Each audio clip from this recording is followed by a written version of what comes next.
వచ్చేసి మనకి water softener డీకాల్ అనేసి బ్రాండ్.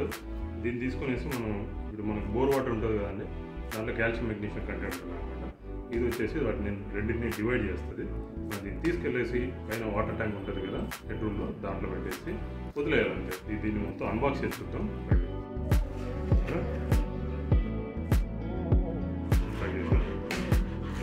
ప్లగ్స్. సో దీంట్లో నుంచి ఐటమ్ తీసేసి మనం పైన వేయాలి.